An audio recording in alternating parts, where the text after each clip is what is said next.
Hello, c'est Caro de Glow Up Ton Biz. Alors aujourd'hui, on va parler d'un sujet qui concerne beaucoup d'entrepreneurs et qui se posent des questions. Pourquoi leur site ne convertit pas et comment est-ce qu'on peut y remédier? Alors souvent, ils ont peut-être investi beaucoup de temps, beaucoup d'argent et pourtant il n'y a pas de lead, il y a beaucoup de frustration, pas de conversion. Alors là, on va regarder tout ça en détail, les 5 raisons qui peuvent être la cause de ce sujet, d'avoir un peu de lead et peu de conversion. Alors là, pas de panique, on va y aller étape par étape.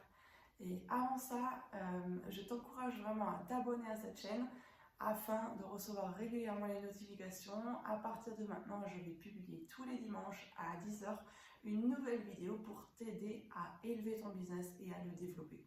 Alors, sans plus attendre, c'est parti. La première raison, c'est le temps de chargement. Je me suis amusée à faire des petits post-it pour chaque raison. Le temps de chargement de la page. Par exemple, si ton site, ça prend plus que 5 à 6 secondes pour charger, il faut que tu testes sur les différents appareils, que ce soit tablette, mobile ou sur ton PC. Si ça prend trop de temps, dans ce cas-là, place-toi dans la peau d'un utilisateur, toi aussi tu quitteras la page. Et c'est la même chose pour les gens qui vont sur ton site. Si ton site est trop lent, c'est vraiment le critère qu'il faut à tout prix bannir. Pour cela, je t'encourage à utiliser l'outil qui s'appelle Google PageSpeed Inside, ce qui te permettra de regarder ce que tu peux faire sur ton site pour l'améliorer. Alors souvent, ce sera des conseils plutôt dans le domaine de développement web, mais si tu n'as pas trop de connaissances dans le domaine HTML, JavaScript, etc., ce que je peux te conseiller de prime abord, c'est de regarder la taille de tes images. Si tes images sont beaucoup trop grandes, dans ce cas-là, tu peux utiliser un site qui s'appelle tinypng.com.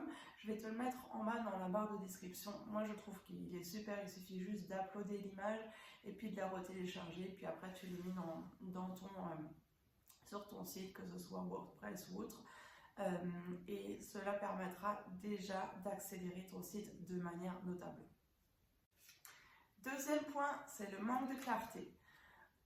Voilà, deuxième petit post-it. Le manque de clarté, si on se pose vraiment la question, punaise, où est-ce qu'il faut que je clique pour contacter le chef d'entreprise, comment est-ce qu'il faut que je clique pour avoir accès à cette offre? Dans ce cas-là, c'est vraiment pas la bonne chose.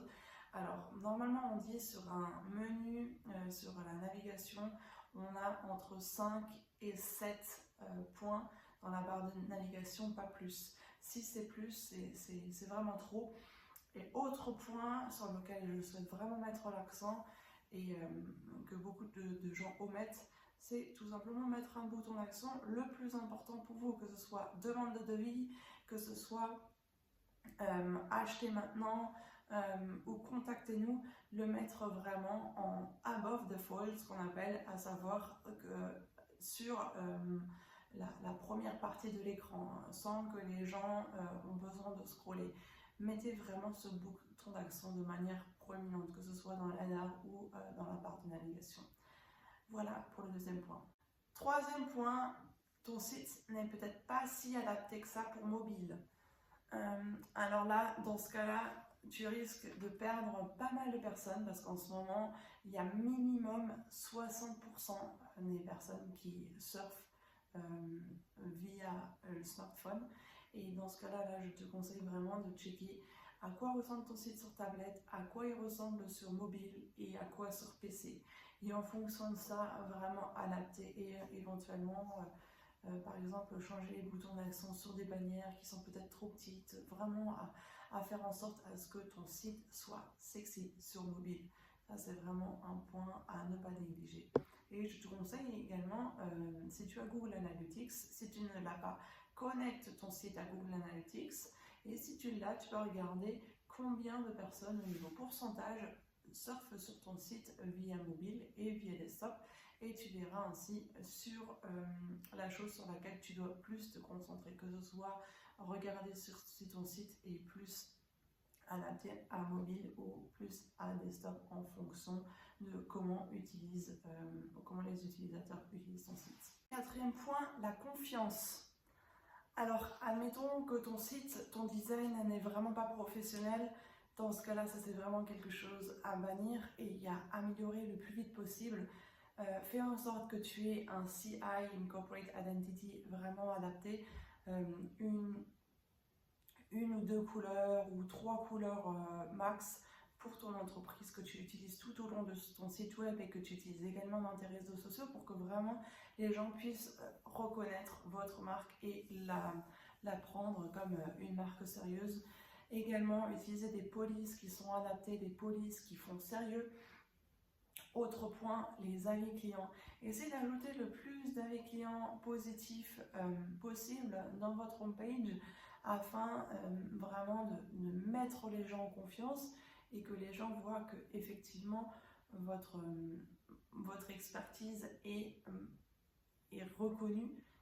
Voilà, ça c'est vraiment un point à faire attention. Mettre en avant les avis clients et faire en sorte à ce que votre contenu soit consistant tout au long sur tout le web en fait, que ce soit sur votre site, sur les réseaux sociaux, etc. Dans votre newsletter, qu'on puisse vraiment reconnaître votre identité de marque. Le personal branding, mais ça compte aussi en fait sur la marque. 5e point, c'est si ton message n'est pas convaincant. Ça aussi, c'est vraiment un point à faire attention. Souvent, les entreprises ont tendance, évidemment, à mettre en avant leurs produits et services. Mais ce qu'il faut vraiment réfléchir en amont, c'est à quel besoin est-ce que je réponds en tant qu'entreprise. Et c'est justement ce à quoi il faut vraiment écrire et bien rédiger le contenu de votre site web.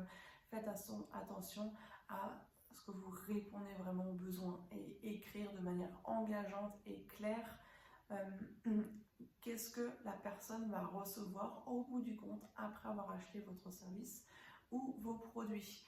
À quel besoin vous répondez. C'est vraiment important à ne pas négliger. Ça y est, tu connais maintenant les 5 raisons principales pour lesquelles ton site ne convertit pas et pour lesquelles tu peux remédier. Si tu as besoin d'aller plus loin, n'hésite pas à me contacter. Tu peux trouver un lien dans la barre de description où on pourra fixer un appel ensemble et je te ferai un mini audit de site gratuit où effectivement on regardera ce qui pêche et comment tu peux développer ton business. Et n'hésite pas à partager la vidéo autour de toi si elle t'a plu et à t'abonner pour d'autres vidéos. Je te dis à très vite sur la chaîne chez Caro de Glow Up Ton Biz.